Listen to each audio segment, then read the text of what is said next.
คือเล็กเคยโพสต์ลงไอจีว่าเล็กเป็นคนไม่ชอบเมื่อก่อนไม่ชอบซื้อดอกไม้เลยเพราะรู้สึกมันเปลืองตังค์แล้วแบบอยู่ได้แบบ2-3 วันมันก็เหี่ยวแล้วอะไรเงี้ยแต่คือน้องก็ชอบมากจริงเวลาส่งดอกไม้ไปน้องจะนั่งดูแบบ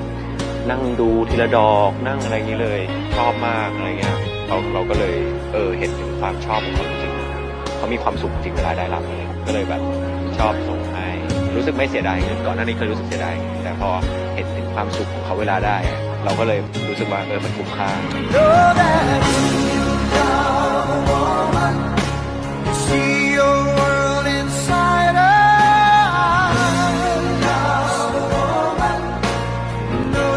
นั่นไงมาแล้วคนหรือนางฟ้าคะเนี่ยไม่ใช่คนเลยไม่ใช่นางฟ้าแต่เป็นแทนที่โอ้